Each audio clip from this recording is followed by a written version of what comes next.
Differential equation only, but यहाँ पे जिस डेरिवेटिव टर्म को, जिस फंक्शन के डेरिवेटिव्स को हम कंसिडर करेंगे वो फंक्शन ऑफ वन वेरिएबल की जगह वन से ज्यादा वेरिएबल का फंक्शन होगा। ठीक, तो सपोज हमारे पास एक फंक्शन है जिसको हम z से डिनोट कर रहे हैं and it is a function of two variables से x एंड y। ठीक, तो पार्शियल डिफरेंशिएशन क्या होता है ये तो हमने पहले पिछले ये में पढ़ चुके हैं सिलेबस सेमेस्टर्स में। पार्शियल डिफरेंशिएशन क्या होता है, क्या पता पड़ा है हमने कि अगर हमारे पास एक फंक्शन है जो एक से ज्यादा वेरिएबल का फंक्शन है, तो हम अगर किसी एक वेरिएबल को कांस्टेंट किसी एक वेरिएबल के रेस्पेक्ट में डिफरेंशिएट करते हैं taking all the other variables as constant, that is called partial differentiation। ठीक, so अगर मैं इस फंक्शन z को डिफरेंशिएट कर रही हूँ x के रेस्पेक्ट में तो ये पार्शियल डिफरेंशिएशन है, अगर मैं इसको y के रेस्पेक्ट में डिफरेंशिएट करती हूँ ये भी पार्शियल डिफरेंशिएशन। ठीक, तो हमने इसमें first order differentiation derivatives term देखे थे, सेकंड ऑर्डर भी देखे थे, del 2z by del x, del y del 2z by del x square, del 2z by del y square like that। ठीक, ये सारे पार्शियल डेरिवेटिव टर्म्स हैं। ठीक, और ये भी हमने पढ़ा था कि मोस्ट ऑफ द फंक्शन के लिए ये जो टर्म है del 2z by del x del y and the term del 2z by del y del x, ये दोनों की वैल्यू सेम रहती है। तो अगर स्पेसिफिकली मेंशन नहीं है तो हमेशा हम ये मान के चलते हैं कि हमारा जो फंक्शन है z वो सिमेट्रिक इस तरह से सिमेट्रिक है कि del 2z by del x del y और del 2z by del y del x का वैल्यू सेम आएगा, यानी कि order of differentiation will not matter, कितनी बार किस वेरिएबल के रेस्पेक्ट में डिफरेंशिएट कर रहे हो वही मायने रखेगा, किस ऑर्डर में तुम कर रहे हो उसको, किसको पहले किया किसको बाद में किया, उससे वैल्यू में डिफरेंस नहीं है। ठीक, ये हम फॉर ग्रांटेड लेके चलते हैं। ठीक है, तो ये सारी चीजें हमको मालूम है फंक्शंस के बारे में। अब पार्शियल डिफरेंशियल इक्वेशन क्या होगा, ऐसा इक्वेशन जिसमें कोई एक ऐसा फंक्शन है जो कि एक से ज्यादा वेरिएबल्स का है, वो इंडिपेंडेंट जो फंक्शन है उसको हम जिस वेरिएबल से डिनोट कर रहे हैं उसको हम क्या कहते हैं, डिपेंडेंट वेरिएबल। ठीक, जैसे यहाँ मैंने अगर लिखा कि z is a function of x and y, then z will be called the dependent variable, x and y are called the independent variables. ठीक, तो इस z के जितने कोई भी किसी भी ऑर्डर के डेरिवेटिव टर्म्स ले लो और ये वेरिएबल z ले लो और ये दो वेरिएबल x और y ले लो, इनकी किसी भी तरह के फंक्शन के फॉर्म में अगर इक्वेशन फॉर्म करते हैं तो वो कहलाता है partial differential equation.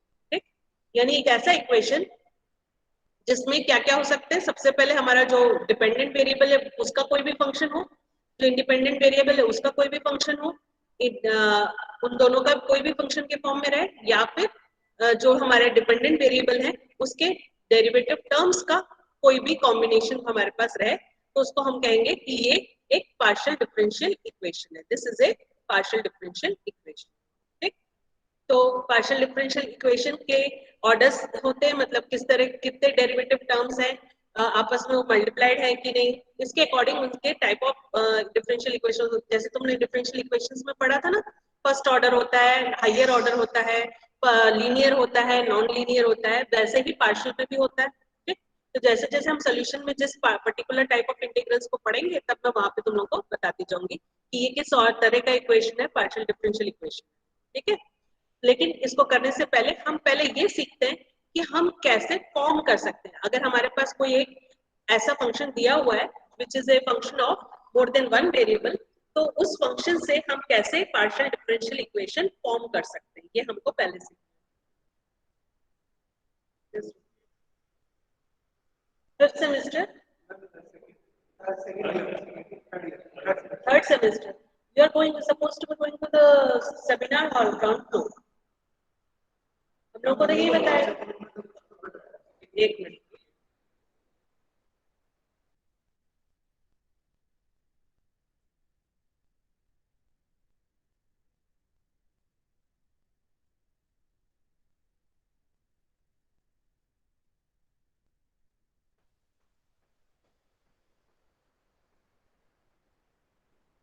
okay, so what we were talking about, that is elimination of formation of partial differential equation। ठीक, तो कोई भी तुम्हारे पास एक फंक्शन दिया हुआ है which is a function of one dependent variable in terms of independent variables, तब उसमें से हम कैसे partial differential equation फॉर्म कर सकते हैं ये हमको पहले सीखना है। ठीक, कैसे फॉर्म कर सकते हैं हम? दो तरीके हैं हमारे पास, ठीक।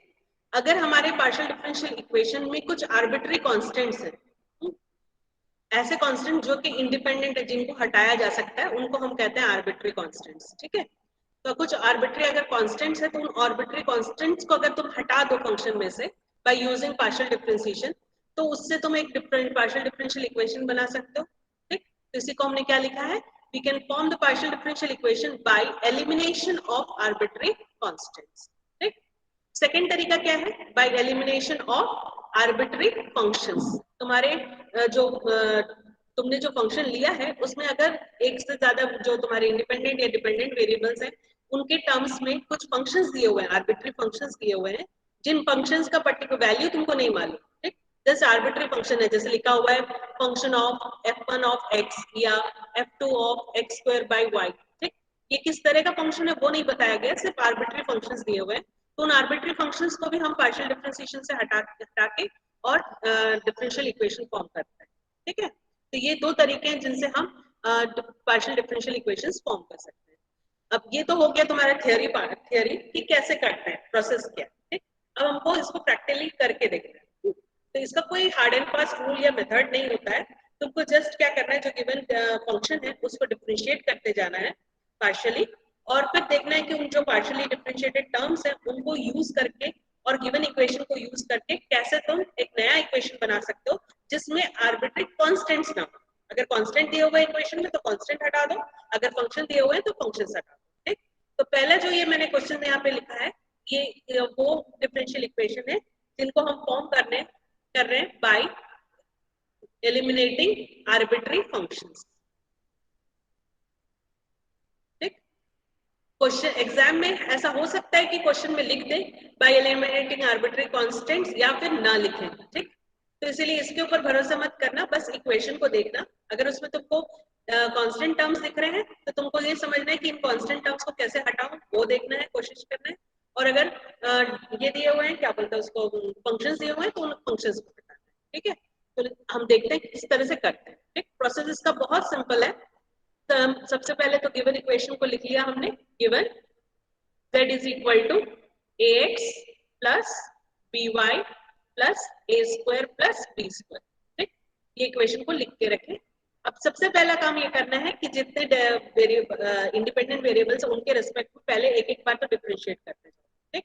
तो सबसे पहले हम डिफरेंशिएट कर लेते हैं, differentiate equation 1 with respect to x, ठीक।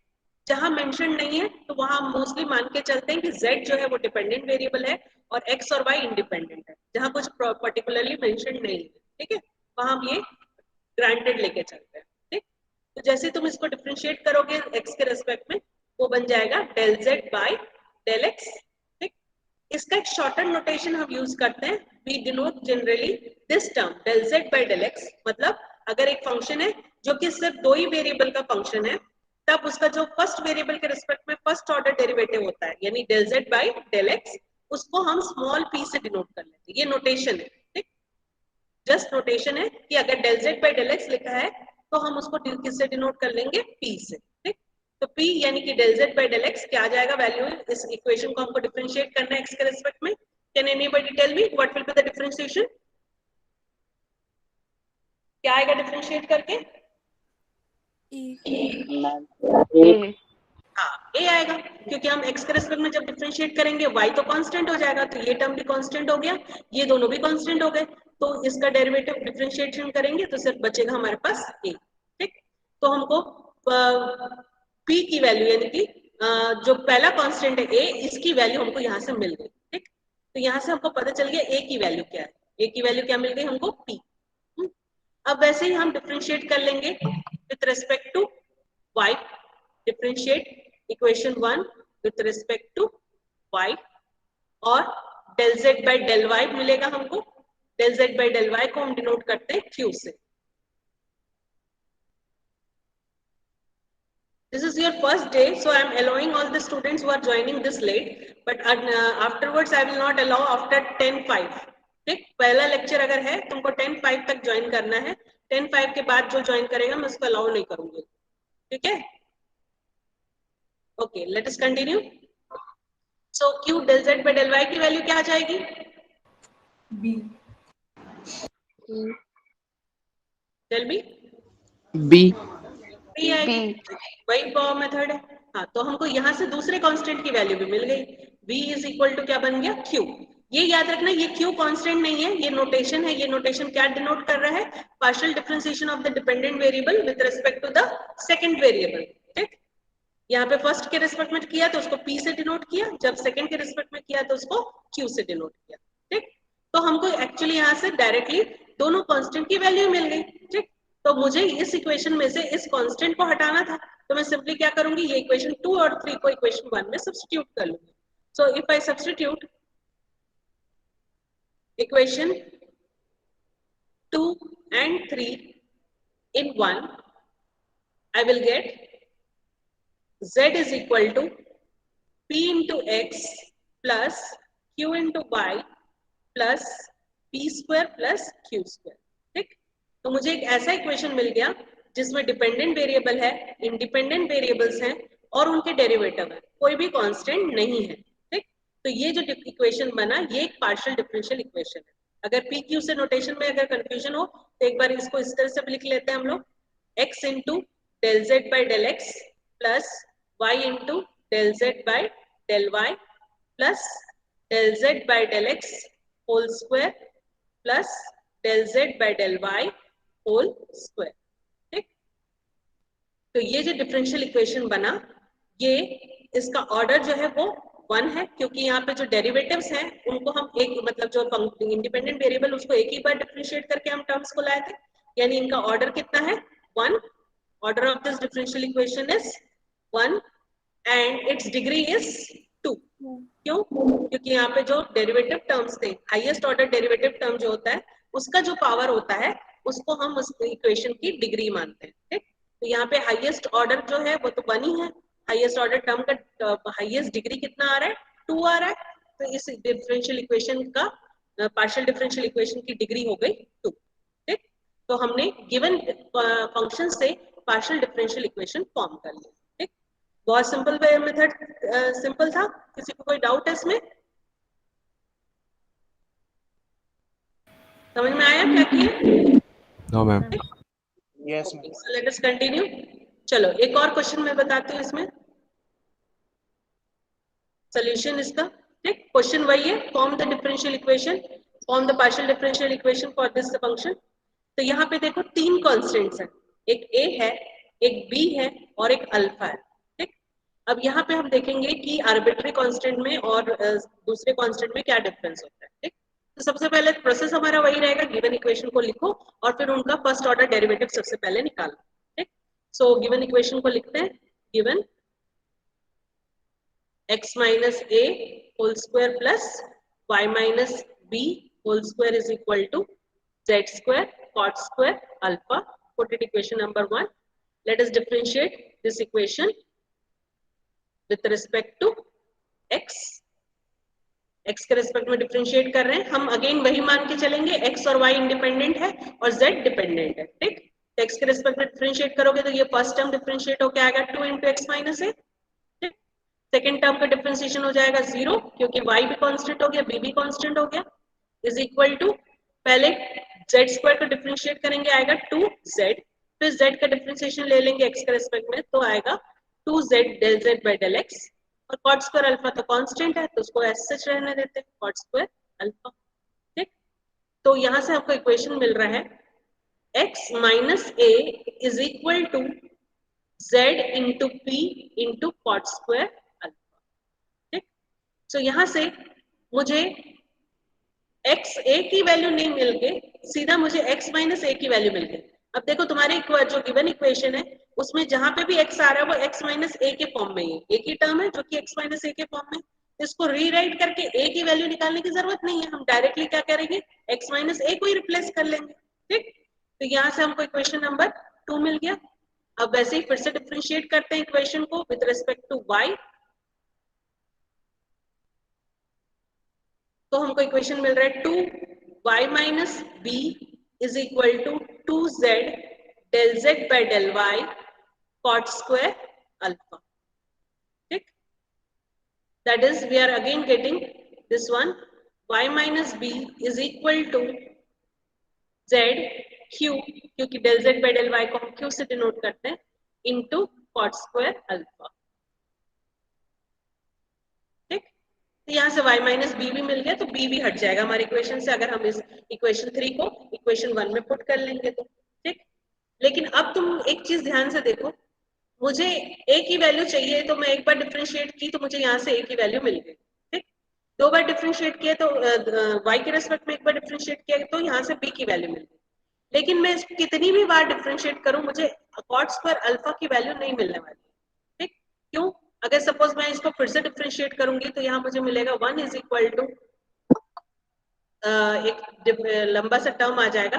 ठीक, तो इस तरह से अगर हम जितनी भी बार डिफरेंशिएट करें, कोई कांस्टेंट है जो कि रिमूव ही नहीं होता या उसकी वैल्यू हमको मिलती ही नहीं है। ठीक, उसकी वैल्यू हमको किसी वेरिएबल्स के टर्म में मिलती नहीं है, उन कांस्टेंट्स को हम रिमूव नहीं कर पाते हैं। ठीक, तो यहाँ पे एक्चुअली हमारे गिवन इक्वेशन में 3 कांस्टेंट्स थे, ए बी और अल्फा, लेकिन आर्बिट्री कांस्टेंट्स 2 ही थे, ए और बी, उन्हीं को हटा के हम इक्वेशन को फॉर्म कर पाएंगे। कुछ ऐसे कांस्टेंट्स होते हैं जिनको हटाना पॉसिबल नहीं होता है। ठीक, तो उनको हम एज सच रहने देते हैं इक्वेशन। ठीक, तो अब हम क्या करेंगे, इक्वेशन नंबर 2 और 3 को इक्वेशन 1 में पुट कर लेंगे। Put equation 2 and 3 in equation 1, you will get, substitute the value, you will have z p into cot square alpha whole square plus z cube into cot square alpha whole square is equal to z square cot square alpha. Okay? That is, we are getting, simplify the terms, tell me what is the equation you are getting. Can you do that? Equation को simplify करो, cancel जो हो रहा है उसको cancel करो और मुझे बताओ क्या इक्वेशन फॉर्म हो रहा है।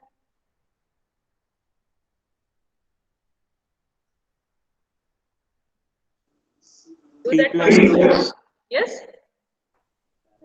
P plus P square plus Hmm. P square plus Q square is equal to 1. P square plus Q square is equal to 1. 1 आ रहा है क्या? यहाँ देखो, यहाँ जब स्क्वायरिंग करोगे तो ये cot to the power 4 alpha हो जाएगा। कैंसिल होने के बाद यहाँ बचेगा tan स्क्वायर अल्फा, या लिख सकते हो P square plus Q square into cot square alpha is equal to 1। ठीक है, ऐसा आ रहा है कि नहीं? Yes, ma'am. Yes, ma'am. Yes, ma'am. तो ये एक और डिफरेंशियल इक्वेशन बन गया। ये भी डिफरेंशियल पार्शियल डिफरेंशियल इक्वेशन है।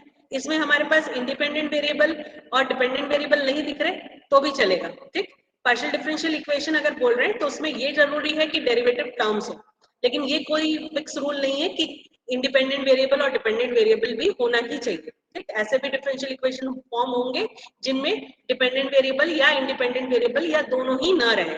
ठीक, तो ये जो हमने इक्वेशन बनाया, del z by del x का whole square plus del z by del y का whole square is equal to tan square alpha, ये भी एक डिफरेंशियल इक्वेशन है।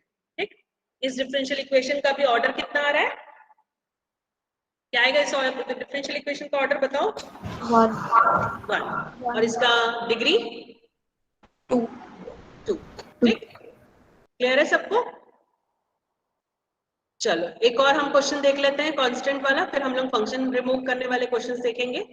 इसमें क्वेश्चन तुम लोगों को इक्वेशन के फॉर्म में ना देके स्टेटमेंट के फॉर्म में दिया हुआ है। इस स्टेटमेंट से पहले हमको इक्वेशन फॉर्म करना है, फिर उसको डिफरेंशिएट करके पार्शियल डिफरेंशियल इक्वेशन फॉर्म करना है। ठीक, तो यहाँ क्या बोला गया देखो, find the differential equation of all spheres whose centers lies on the z axis। ठीक, सो हमारे पास यहाँ पे जो डिफरेंशियल इक्वेशन दिया हुआ है जिससे हमको पार्शियल डिफरेंशियल इक्वेशन बनाना है, वो किसका इक्वेशन है? स्फीयर्स का, जिसमें पर्टिकुलर एक कंडीशन क्या दी हुई है कि उसका जो सेंटर है वो कहाँ लाई होना चाहिए? z एक्सिस पे। ठीक है, so equation of a sphere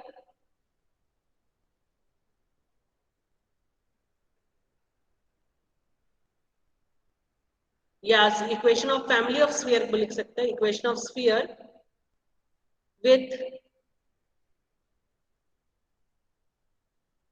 center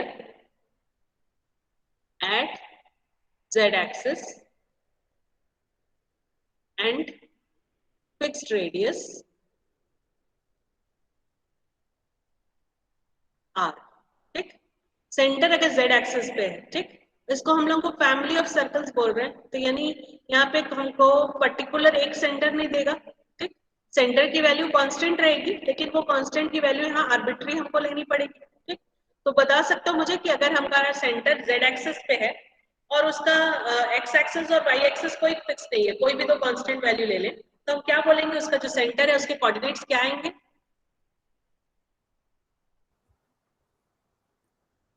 centre बोल रहे हैं z एक्सिस पे, तो z एक्सिस पे किसी भी पॉइंट का कोऑर्डिनेट क्या आएगा? 0 0 zero Z 0 Y 0 0 z, right, ठीक। z एक्सिस पे है यानी सिर्फ z कोऑर्डिनेट आएगा, z चेंज होगा, बाकी दोनों वैल्यूज जो है वो 0 हो जाएंगी, यानी कि ये जो स्फीयर है इसका कोऑर्डिनेट आ जाएगा 0 0 कॉमा कोई constant value, so suppose I take the constant as a, ठीक। और उसका एक जो रेडियस भी होगा, एक स्फीयर का रेडियस तो फिक्स रहेगा, भले ही अलग अलग स्फीयर्स, फैमिली ऑफ स्फीयर्स है, तो अलग अलग स्फीयर का अलग अलग रेडियस होगा, लेकिन जो स्फीयर, जो एक पर्टिकुलर स्फीयर की अगर बात करेंगे उसका रेडियस जो है वो कांस्टेंट होगा r, यानी कि ये जो टर्म्स है a और r उनको हम एज कांस्टेंट ट्रीट करेंगे, ठीक। तो अब हम लोग को पता चल गया कि एक स्फीयर लेना है जिसका सेंटर लेना है हमको 0 0 a पे और रेडियस लेना है r पे, ठीक। तो हमको पता है स्फीयर का जो जनरल इक्वेशन होता है जिसका centre suppose a, b, c पे अगर रहता है और रेडियस r रहता है, तो उसका इक्वेशन बनता है x minus a whole square plus y minus b whole square plus z minus c whole square is equal to r square. This is the standard equation of a sphere with center at ABC and radius r, ठीक। अब यहाँ पे हमको पता चला है कि centre हमको क्या लेना है, 0 0 a लेना है, तो हम लोग सेंटर के कोऑर्डिनेट्स को चेंज कर लेते हैं, इसको हम लिख लेंगे 0 0 a, तो x minus 0, y minus 0, z minus a whole square is equal to r square. That is, we are getting the equation of this family of sphere as x square plus y square is plus z minus a whole square is equal to r square, ठीक। Again यहाँ पे हमारे पास दो constant है, एक a है और एक r है, ठीक। जब हम डिफरेंशिएट करेंगे तभी हमको पता चलेगा कि कौन से कांस्टेंट्स आर्बिट्री है, किसको हम रिमूव कर पाएंगे और किसको नहीं कर पाएंगे, ठीक। तो let us differentiate and let us check it, ठीक। पहले हम इसको सपोज x के रिस्पेक्ट डिफरेंशिएट कर लेते हैं, differentiate equation 1 with respect to x, ठीक। अगेन तीन वेरिएबल्स दिख रहे हैं, तो हम z को मान लेते हैं डिपेंडेंट और x और y को इंडिपेंडेंट, ठीक। तो x के रिस्पेक्ट में डिफरेंशिएट कर रहे हो तो ये आ जाएगा 2x plus 0 plus 2 times z minus a into del z by del x is equal to 0, क्योंकि ये r स्क्वायर तो कांस्टेंट है ना, x और y हमारा वेरिएबल्स है, z डिपेंडेंट वेरिएबल है और r क्या बन गया हमारा, कांस्टेंट टर्म बन गया, ठीक। तो 2x plus 0 plus 2 times z minus a into del z by del x, ये हमारा डेरिवेटिव आ गया। इसको अगर सिंप्लीफाई करें तो हमको मिल रहा है x plus z minus a into p is equal to 0, ठीक। सो यहाँ से हम लोग z एक हमारा कांस्टेंट टर्म है, तो इसको हम a वाले टर्म को एक तरफ रख के बाकी को सिंप्लीफाई करने की कोशिश करते हैं, ठीक। तो हम इस तरह से लिख सकते हैं इसको z minus a is equal to minus x upon p, इसको रीअरेंज करके लिख लिया जिससे कांस्टेंट टर्म एक तरफ है, ठीक। मैं इसको a को अलग नहीं कर रही हूँ क्योंकि हमारा जो इक्वेशन है उसमें z माइनस a के फॉर्म में ही है, ठीक। तो हम लोग उससे इक्वेशन डायरेक्टली कर सकते हैं, तो ये एक बन गया एक टर्म, ठीक। अब वैसे ही y के रिस्पेक्ट में डिफरेंशिएट करो, differentiate equation 1 with respect to y, you will have 2y plus 2 times z minus a del z by del y is equal to 0. Same process है, x का डेरिवेटिव 0 हो जाएगा, y का 2y और यहाँ पे भी वही टर्म आएगा, लेकिन डेरिवेटिव टर्म जो है वो बन जाएगा with respect to y, ठीक। तो यहां से हमको इक्वेशन क्या मिल गया, z minus a is equal to minus y upon q। q क्या डिनोट करता है? Del z by del y। ठीक, क्लियर है सबको? यहां तक बन गया? साथ में लिखते जा रहे हो ना? Yes, ma'am. Yes, ma'am. Yes, yes ma'am. Ma'am हो गया। तो अब देखो ये दोनों इक्वेशंस जो हैं, हम दोनों में से किसी भी एक वैल्यू को इक्वेशन 1 में पुट कर दे तो भी हमारा आर्बिट्री कांस्टेंट हट जाएगा। ठीक, लेकिन ये कांस्टेंट आर स्क्वायर नहीं हटेगा, क्योंकि आर स्क्वायर की वैल्यू तो हमको यहाँ कहीं से मिल ही नहीं सकती, क्योंकि जैसे ही हम एक बार भी डिफरेंशिएट कर रहे हैं आर स्क्वायर तो गायब ही हो जा रहा है। आर स्क्वायर अगर रहेगा ही नहीं तो तुम उसकी वैल्यू निकालोगे कैसे? तो आर स्क्वायर तो यहाँ से तो हम हटा नहीं सकते। ठीक, अगर हमने यहाँ पे सब्स्टिट्यूशन प्रोसेस यूज किया तो ये आर स्क्वायर फिर रह जाएगा। लेकिन अगर हम ये दो इक्वेशन को सिर्फ यूज करें, इक्वेशन 2 और 3 को, और उनको कंपेयर करें, we just check the equations 2 and 3। so हमको क्या मिलेगा? देखो z माइनस a की वैल्यू यहाँ पे मिल रही है माइनस एक्स बाई पी, यहाँ से मिल रही है माइनस वाई बाई क्यू। तो दोनों जो इक्वेशंस, इक्वेशन 2 एंड 3, इनका लेफ्ट हैंड साइड सेम है तो ऑब्वियसली राइट हैंड साइड भी सेम हो जाएगा। सो हमको मिल जाएगा minus x upon p is equal to minus y upon q, और you can write it x q minus y p is equal to 0। तो एक डिफरेंशियल इक्वेशन बन गया हमारा, जो कि जिसमें कि हमारा जो कांस्टेंट है वो भी घट गया और हमको क्या बोलते हैं डेरिवेटिव टर्म्स भी मिल गए। ठीक, कांस्टेंट्स हमारे दोनों हट गए। ठीक, तो कई बार ऐसा होता है कि कुछ कांस्टेंट्स हैं जिनको हटाना पॉसिबल हो पाता है कंपेयर करके इस तरह से, लेकिन और कई बार ऐसा होता है कि कुछ भी प्रोसेस लगाओ वो कांस्टेंट्स हटते नहीं। ठीक, तो अगर तुमने इस तरह से भी इक्वेशन को बनाया इसको सब्स्टिट्यूट करके तो वो भी गलत नहीं होता है। तो जरूरी नहीं है कि एक इक्वेशन का एक ही पार्शियल डिफरेंशियल इक्वेशन हो, एक से ज्यादा पार्शियल डिफरेंशियल इक्वेशन से भी एक ही इक्वेशन को रिप्रेजेंट किया जा सकता है, लेकिन हम कोशिश ये करते हैं कि जितना ज्यादा हो सके कांस्टेंट्स हट जाए। ठीक, अगर एकदम नहीं हट पा रहा है कुछ भी प्रोसेस करके तभी हम उसको छोड़ते हैं। ठीक है, क्लियर है यहाँ तक? सो ये हमारा पहला प्रोसेस था कि कोई भी तरह का हमको इक्वेशन दिया हुआ है जिसमें कांस्टेंट्स है तो हम उन कांस्टेंट्स को हटा के कैसे पार्शियल डिफरेंशियल इक्वेशन बनाएं। ठीक, अब क्या मेरे को बता सकते हो कि ये जो डिफरेंशियल इक्वेशन है इसका ऑर्डर क्या है और डिग्री क्या है? Order and degree both are 1. Order and degree both are 1। So क्या मैं इसको कह सकती हूँ कि ये लीनियर इक्वेशन है?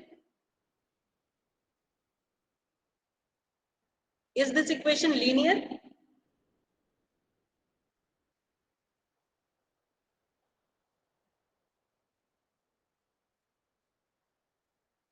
लीनियर का क्या मतलब होता है?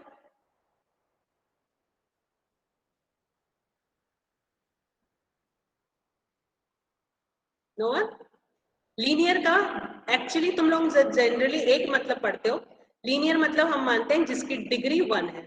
ठीक, ऐसे डिफरेंशियल इक्वेशन जिनकी डिग्री 1 है उनको लीनियर कहते हैं, लेकिन ये एक्चुअली डेफिनेशन इनकम्प्लीट है। लीनियर में दो टॉप चीजें हमको चेक करनी रहती। पहली, हाईएस्ट डेरिवेटिव टर्म की, हाईएस्ट ऑर्डर टर्म की डिग्री क्या है वो देखते हैं। दूसरा ये भी देखते हैं कि जो टर्म्स हैं, डेरिवेटिव टर्म्स और इंडिपेंडेंट और डिपेंडेंट वेरिएबल जो भी हैं वो आपस में मल्टीप्लाइड ना हो। ठीक, अगर वो आपस में मल्टीप्लाइड है, जैसे कि यहाँ है, यहाँ पे del z by del y जो है वो x के साथ मल्टीप्लाइड है, डेरिवेटिव टर्म एक डिपेंडेंट वेरिएबल्स के साथ, इंडिपेंडेंट वेरिएबल्स के साथ मल्टीप्लाइड है। ठीक, सो इस केस में ये लीनियर नहीं कहलाएगा। इसकी डिग्री 1 आ रही है क्योंकि इसमें हाईएस्ट डेरिवेटिव टर्म का पावर 1 है, लेकिन फिर भी ये लीनियर नहीं है क्योंकि इसमें जो डेरिवेटिव टर्म्स हैं या इंडिपेंडेंट डिपेंडेंट वेरिएबल्स हैं वो मल्टीप्लाइड है। ठीक है, derivative terms and dependent independent terms should not be multiplied, या कह सकते हो should not be in product। ठीक है, अगर प्रोडक्ट में आते हैं तब भी वो लीनियर नहीं कहलाते। इस तरह के इक्वेशंस को हम कहते हैं क्वाजी लीनियर। ठीक, ऐसे इक्वेशन जिनमें डिग्री तो 1 आ रही है लेकिन फिर भी वो लीनियर नहीं है वो कहलाते हैं क्वाजी लीनियर। ठीक है, अंडरस्टूड? Yes ma'am. ये चीज को ध्यान रखना, ये छोटी छोटी चीजें हैं जो तुम लोगों को शॉर्ट क्वेश्चंस में पूछे जा सकते हैं, या फिर अगर आगे चल के तुम कॉम्पिटिटिव एग्जाम्स में जाओ तो वहां पे ये सारी कुछ चीजों का ध्यान रखना चाहिए। ठीक है, चलो अब नेक्स्ट टॉपिक देखते हैं हम लोग, ये है डिफरेंशियल इक्वेशन फॉर्म करना। लेकिन अब हम ये फॉर्मेशन जो है वो करेंगे बाय एलिमिनेटिंग फंक्शंस। ठीक, यहाँ पे हम क्या करेंगे, we will form the differential equation by eliminating arbitrary functions.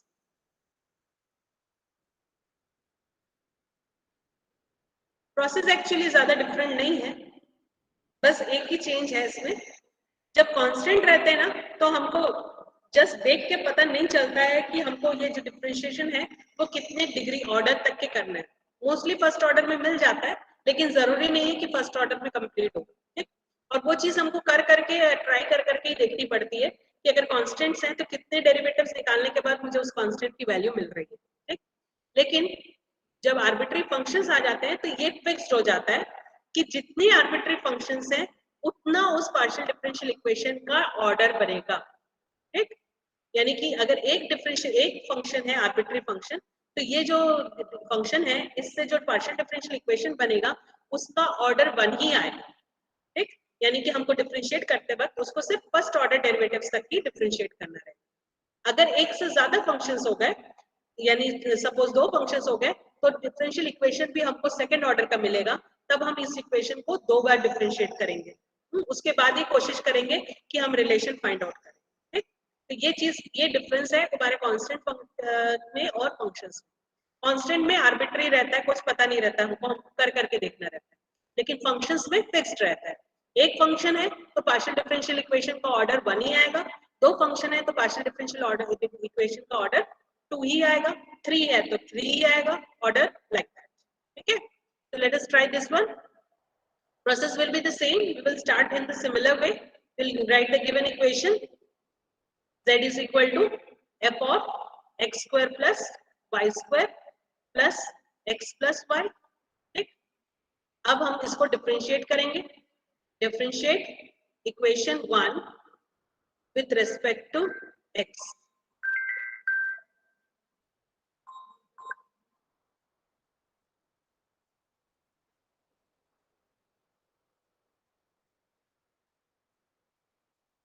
ठीक, तो इसको x के रिस्पेक्ट में डिफरेंशिएट करोगे तो तुमको टर्म मिलेगा del z by del x is equal to, अब ये जो टर्म है फंक्शन, ये फंक्शन की वैल्यू हमको नहीं मालूम है।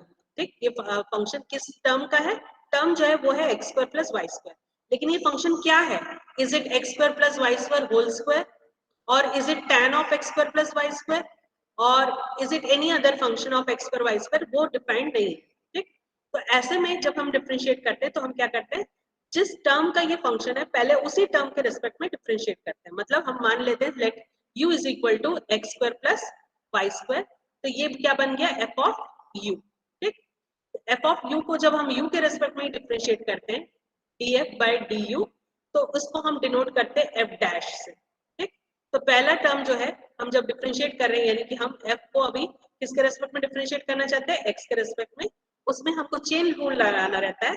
चेन रूल हम किस तरह से लगाते हैं, पहले हम टर्म को फंक्शन को उसी टर्म के रिस्पेक्ट में डिफरेंशिएट करते हैं, यानी df बाय du करते हैं। ठीक, फिर ये जो u टर्म है इसको इस जिस इंडिपेंडेंट वेरिएबल के रिस्पेक्ट में डिफरेंशिएट कर रहे हो उसके रिस्पेक्ट में कर लेते हैं, तो ये आ जाएगा df by du into del u by del x। क्यों del u by del x लिखा, क्योंकि u यहाँ पे x और y दो फंक्शन का वेरिएबल था, दो वेरिएबल का फंक्शन था, इसलिए यहाँ डिफरेंशिएशन पार्शियल आएगा। लेकिन जब तुमने एक टर्म के रेस्पेक्ट में लिखा इसीलिए यहाँ पे df बाय du आएगा। ठीक, तो चेन रूल के according del f by del x will be df by du into del u by del x। ठीक, और ये जो df बाय du है इसको हम डिनोट करते हैं f डैश ऑफ u से। ठीक, तो यहाँ पे हम लिखेंगे f dash of x square plus y square into del u by del x। del u by del x यानी कि यहाँ x square plus y square का डिफरेंशिएशन करोगे x के रिस्पेक्ट में, तो क्या आ जाएगा 2x। ठीक, प्लस अब ये दो तो फंक्शन के डायरेक्टली फंक्शन दिया हुआ है क्या है, तो x को डिफरेंशिएट करोगे तो 1 आएगा, y को डिफरेंशिएट करोगे तो 0 आ गया। ठीक, तो हमको यहाँ फर्स्ट टर्म मिल गया p is equal to f dash of x square plus y square into या 2 like this we can write it. P is equal to 2 times f dash of x square plus y square into x. अब यहाँ तो constant है नहीं कि हम constant को हटा देंगे, कांस्टेंट के टर्म्स में ले आएंगे. यहाँ तो फंक्शन है और फंक्शन तो डिफरेंशिएट हो जाएगा. ये सब्स्टिट्यूशन का प्रोसेस तो इसमें लगेगा ही नहीं, इसलिए अभी के लिए हम जो इक्वेशन मिला उसको वैसे लिख के छोड़ देते हैं. बाद में हम देखते हैं कि कैसे हम सिंप्लीफाई करें कि ये जो f है वो हट जाए. ठीक, तो इक्वेशन 2 लिख लिया हमने. अब वैसे ही हम इसको डिफरेंशिएट करते हैं इक्वेशन 1 को with respect to y. Equation 1 को डिफरेंशिएट कर रहे हैं विद रिस्पेक्ट टू y. तो del u by del z by del y आएगा. That will be equal to, यहाँ फिर से देखो अब क्या करेंगे हम, फिर से हमारा ये जो टर्म है f, ये x का भी फंक्शन था, y का भी फंक्शन था. ठीक, तो यानी ये टर्म जो है वो उसका भी y के रेस्पेक्ट में भी डिफरेंशिएशन होगा. फिर से चेन रूल लगेगा. तो del f by del y जो है वो क्या लिखाएगा, df by du into del u by del y. ठीक, df by du again same notation से रिप्रेजेंट होगा, यानी पहला टर्म तो यही आएगा f dash of x square plus y square. ठीक, फिर del u by del y करेंगे, u को y के रेस्पेक्ट में डिफरेंशिएट करेंगे, तो u x square plus y square को y के रेस्पेक्ट में डिफरेंशिएट करोगे तो आ जाएगा 2 टाइम्स ऑफ y. ठीक, तो हमको यहाँ से इक्वेशन मिल गया q is equal to 2 times of f dash of x square plus y square into y. Equation number 3. ठीक, तो सबसे पहले क्या करना रहता है तुमको, डिफरेंशिएट इक्वेशन को लिख लिया, उनको डिफरेंशिएट किया. ठीक, अगर यहाँ पे फंक्शन है तो ये याद ध्यान रख के करना तुम लोग कि कितने कांस्टेंट फंक्शंस हैं, कितने आर्बिट्रेरी फंक्शंस हैं, उसके हिसाब से उतनी बार डिफरेंशिएट करना है. क्योंकि यहाँ पे सिर्फ एक फंक्शन था तो मुझे एक ही बार डिफरेंशिएट करना है, मुझे आगे जाने की जरूरत नहीं पड़ने वाली. ठीक, तो इसलिए मैं इसको आगे और डिफरेंशिएट करूंगी नहीं, मुझे यहीं से इक्वेशन मिल जाए. तो यहाँ पे मुझे 2 इक्वेशन मिले. ऑब्वियसली यहाँ सब्स्टिट्यूशन प्रोसेस तो चलेगा नहीं, तो हम क्या करेंगे, ये जो 2 इक्वेशन बने इनको आपस में कंपेयर करेंगे. तो कैन एनीबॉडी सजेस्ट मी कि मुझे ये 2 इक्वेशन में से कैसे मैं सॉल्व करूं जिससे मुझे f डैश हट जाए मेरे इक्वेशन में से, सिर्फ p q और x y बच जाए. Can anybody suggest? मुझे इस तरह से सिंप्लीफाई करना है इन 2 इक्वेशंस को कि x और y रहे, p q रहे, लेकिन f डैश वाला टर्म हट जाए. We can divide both equations. Yes, we can divide equation 2 by equation 3 so that f dash terms will get cancelled. ठीक, या ये भी बोल सकते हो कि f dash की वैल्यू यहाँ से इक्वेशन 2 से निकाल के इक्वेशन 3 में पुट कर लिया, दोनों का एक ही मतलब होगा, एक ही इक्वेशन बनेगा. ठीक है, so let us divide equation 2 by 3.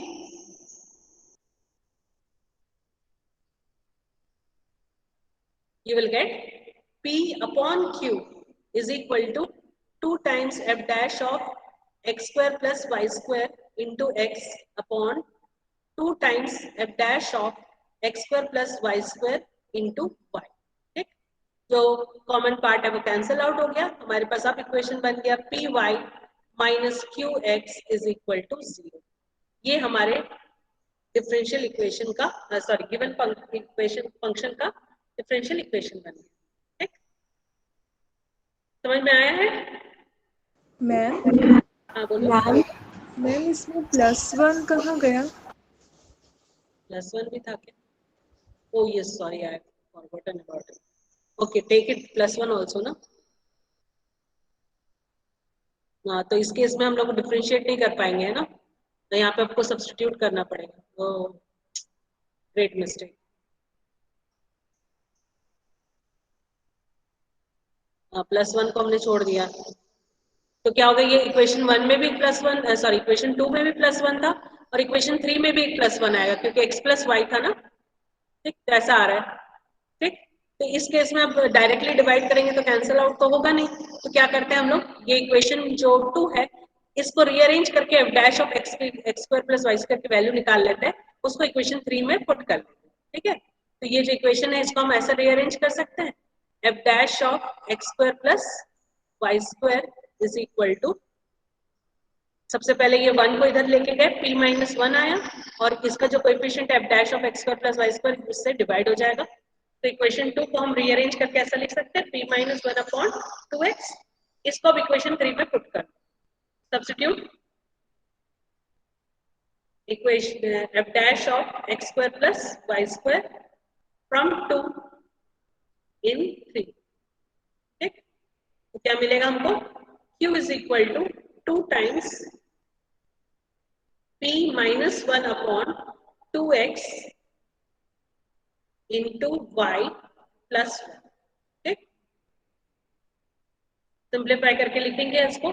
सबसे पहले 2 तो कैंसिल हो गया, x को पूरे टर्म से मल्टीप्लाई कर लिया। You will have qx is equal to py minus y plus x, or you can take all the terms to one side and you will have qx minus py plus y minus x is equal to c। देखो तो ये equation बन रहा है कि नहीं?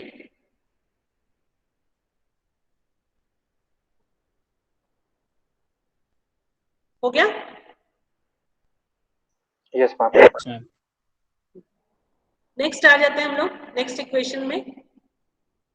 इसमें देखो दो वेरिएबल्स है, दो फंक्शंस है ना, एक सिर्फ y का फंक्शन है, एक सिर्फ x का फंक्शन है। कितने वेरिएबल्स का फंक्शन होगा इसका कोई रूल नहीं है, है ना। वो दोनों इंडिपेंडेंट वेरिएबल का हो सकता है, एक का हो सकता है, या डिपेंडेंट वेरिएबल का भी हो सकता है। आर्बिट्री कांस्टेंट्स के ऊपर, आर्बिट्री फंक्शंस के ऊपर कोई रूल नहीं है कि कितने वेरिएबल का होना चाहिए। ठीक, किसी भी तरह का इक्वेशन फंक्शन हो सकता है। ठीक है, तो यहाँ पे हमारे पास दो एक्चुअली फंक्शंस दिए हुए हैं, तो यहाँ से हमको ये पहले ही पता चल जा रहा है कि ये जो डिफरेंशियल इक्वेशन है ये सेकंड ऑर्डर का ही बनेगा, ये फर्स्ट ऑर्डर का नहीं बनने वाला। ठीक, इसलिए हमको क्या करना पड़ेगा, इसको सबसे पहले तो जो सेकंड ऑर्डर टर्म्स तक के पूरे टर्म्स हमको पहले निकाल लेने होंगे, उसके बाद उनको हम कंपेयर करके देखेंगे। ठीक, सो स्टार्ट कर देते हैं। ये जो गिवन इक्वेशन है इसको इक्वेशन 1 ले लो। ठीक, और इसको डिफरेंशिएट करते जाओ, पहले लीनियर टर्म्स निकाल लो, फिर नॉन फर्स्ट ऑर्डर टर्म्स निकाल लो, फिर सेकंड ऑर्डर। तो differentiate equation 1 with respect to x first.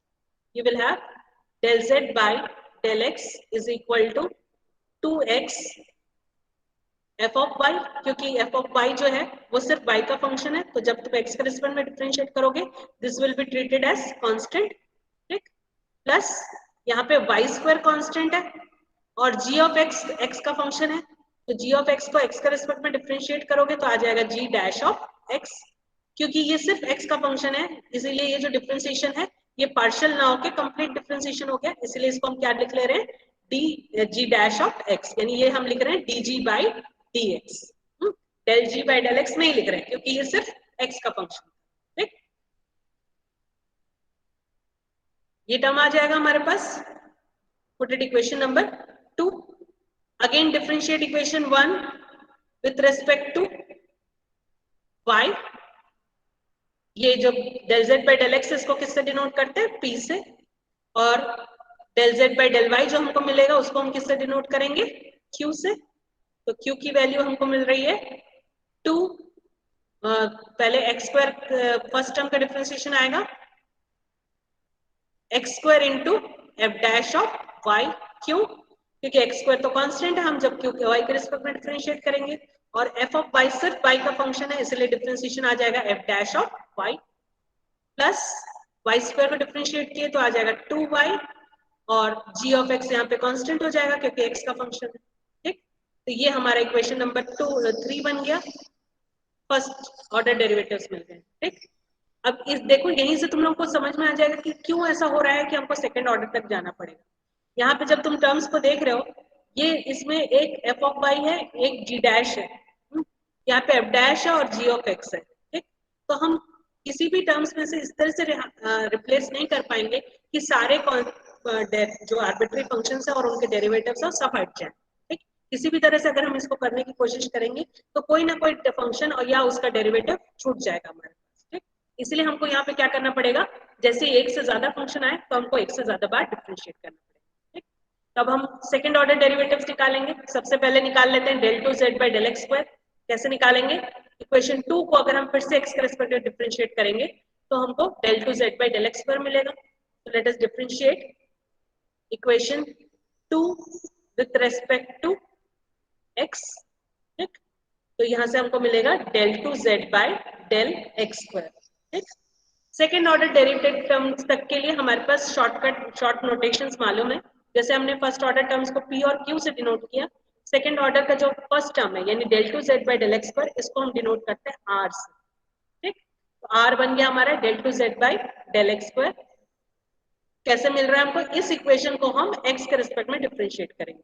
ठीक, x के रिस्पेक्ट में डिफरेंशिएट करोगे फर्स्ट टर्म को, तो यहाँ आएगा 2 इंटू एक्स का डिफरेंशिएशन 1, एफ ऑफ वाई तो कांस्टेंट हो गया क्योंकि हम x के रिस्पेक्ट में डिफरेंशिएट कर रहे हैं, प्लस सेकेंड टर्म में वाई स्क्वायर अगेन कांस्टेंट रहेगा, जी डैश ऑफ एक्स को फिर से डिफरेंशिएट कर रहे हो एक्स के रेस्पेक्ट में। अगर तुम D G by d x को फिर से एक्स के रेस्पेक्ट में डिफरेंशिएट करते हो तो क्या मिलता है?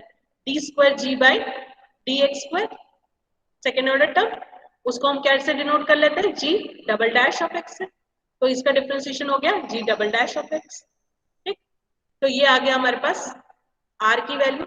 हमारे जितनी सेकेंड ऑर्डर टर्म्स है आपको सारे निकालना है। ठीक, सेकेंड ऑर्डर टर्म्स कितने आते हैं? अगर दो वेरिएबल का फंक्शन है तो 3 टर्म्स आते हैं। एक आता है del two z by del x square, दूसरा आता है del two z by del x del y, तीसरा आता है del two z by del y square. ठीक, तो ये हमको मिल गया del two z by del x square. अब नेक्स्ट हम निकालते हैं differentiating equation 2 with respect to y. अगर मैं इक्वेशन 2 को वाई के रेस्पेक्ट में डिफरेंशिएट करूं तो मुझे ये टर्म मिलने वाला है del two z by del y del x. ठीक, और मैंने तुम लोगों को शुरू में ही बताया कि हम मान के चलते हैं कि हमारे जनरली हमारे फंक्शंस के लिए del two z by del y del x और del two z by del x del y दोनों सेम है। ठीक, तो ये जो टर्म है मैं इसको del two z by del y del x भी लिख सकती हूँ, del two z by del x del y भी लिख सकती हूँ। ठीक, और शॉर्ट नोटेशन इसके लिए जो यूज होता है वो है s. Del two z by del x square को आर से डिनोट करते हैं, del two z by del x del y को एस से डिनोट करते हैं। ठीक, तो एस कैसे मिलेगा हमको? ये जो इक्वेशन 2 है इसको मैं डिफरेंशिएट करूंगी y के रेस्पेक्ट में, तो y के रेस्पेक्ट में डिफरेंशिएट कर रहे हैं, 2x कांस्टेंट हो गया, f ऑफ y को डिफरेंशिएट किए तो ये आ जाएगा f डैश ऑफ y। ठीक, और y स्क्वायर को डिफरेंशिएट करेंगे आएगा 2y g dash of x। ठीक, वैसे ही ये हो गया इक्वेशन नंबर 5, ये इक्वेशन 4 है, ये इक्वेशन 5। ठीक, अब लास्ट हमको चाहिए del two z by del y square which you will get by differentiating equation 3 with respect to y. इस इक्वेशन को y के रेस्पेक्ट में डिफरेंशिएट करोगे इक्वेशन 3 को तो del two z by del y square मिलेगा, वो आ जाएगा t is equal to del two z by del y square is equal to, let us differentiate with respect to y, x square का differentiation ये तो constant है, x square ही रहने देंगे, एफ डैश ऑफ वाई को फिर से Y के रेस्पेक्ट में डिफरेंशिएट कर रहे हैं तो ये हो जाएगा f double dash of y plus 2y constant, y का डिफरेंशिएशन 1 तो 2 आ गया, g ऑफ x हमारा कांस्टेंट हो गया। तो ये आ गया इक्वेशन नंबर 6। अब ये इक्वेशन नंबर 2 से लेकर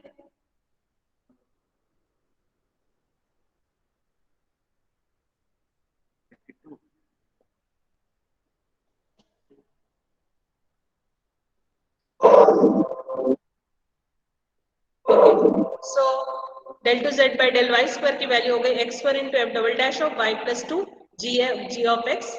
यहाँ आ गया इक्वेशन नंबर 6। तो ये जो 6 इक्वेशंस हमको मिल रहे हैं इक्वेशन 1 से लेकर 6 तक के, इनको रीअरेंज करके हमको इक्वेशन फॉर्म करना रहता है। तो इनको आपस में कंपेयर करके देखो क्या टर्म कहाँ से हटाया जा सकता है या किस तरह के टर्म सिमिलर आ रहे हैं और उनको फिर हमको सॉल्व करना रहता है। ठीक, इसमें तुम लोग एक चीज देख सकते हो, इक्वेशन नंबर, ये जो पहला इक्वेशन नंबर 3 है और इक्वेशन नंबर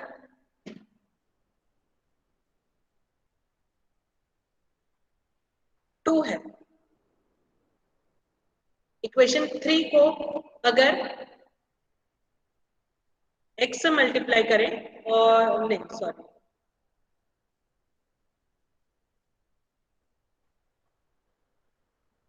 इक्वेशन 3 को 2 से y से मल्टीप्लाई करें और इक्वेशन 2 को x से मल्टीप्लाई करें और उन टर्म्स को ऐड कर लें तो हमारे पास क्या टर्म्स बन रहे हैं देखो, इक्वेशन 3 को, ये चीजें जो है ना तुम लोग करते करते प्रैक्टिस में आएगी। अभी के लिए मैं एक बता दे रही हूँ इस क्वेश्चन को, आगे और क्वेश्चन जो है वो तुम लोग खुद से ट्राई करके देखना कि बन रहे हैं कि नहीं। ठीक, इक्वेशन नंबर 2 को x से मल्टीप्लाई करो और इक्वेशन नंबर 3 को y से और आपस में मल्टीप्लाई करो, सॉरी ऐड करो, ठीक। तो क्या बन रहा है देखो, p x plus q y is equal to, जो फर्स्ट ऑर्डर डेरिवेटिव टर्म्स है, मतलब जिसमें डिफरेंशिएशन एक बार भी नहीं हुआ है, जीरो ऑर्डर है, उनको मैं एक साथ लिख रही हूँ, जिसमें एक बार किया है उसको एक साथ लिख रही हूँ।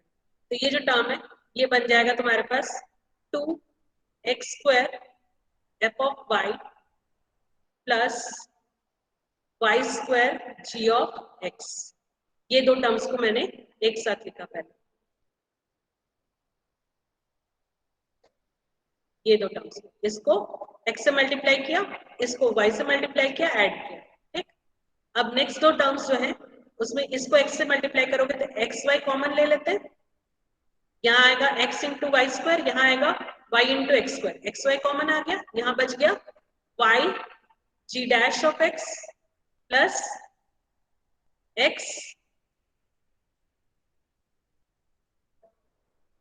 f डैश ऑफ y, ठीक।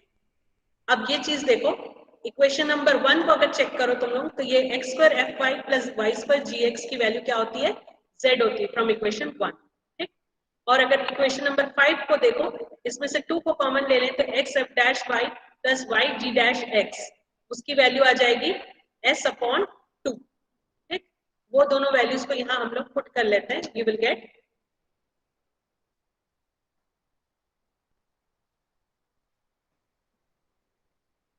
px plus qy is equal to 2z plus xy into s upon 2 from equation 1 and 5. Okay? So you are getting the equation 2px plus 2qy is equal to 4z plus xys. s क्या होता है, del 2z by del x del, ठीक। तो ये हमारा differential equation बन गया, that is we are getting the equation 2x del z by del x plus 2y del z by del y minus 4z minus xy del 2z by del x del y is equal to 0। ये हमारा differential equation बना। इस differential equation का order 2 हो गया, degree 1 हो गया, ठीक। तो ये हमारा डिफरेंशियल इक्वेशन है और डिग्री 1 है, लेकिन ये फिर से क्वाजी लीनियर है, लीनियर नहीं है ना। क्लियर है यहाँ तक के? आगे के क्वेश्चन हम लोग नेक्स्ट क्लास में देखेंगे। यहाँ तक के कुछ डाउट है तो पूछ लो। मैंने अटेंडेंस रिकॉर्ड कर लिया है और एक अर्जन भी तुम लोग रिकॉर्ड करके रखो तो फिर वेरीफाई करने में इजी पड़ेगा मेरे को। कर सकते हो कोई अटेंडेंस रिकॉर्ड आता है?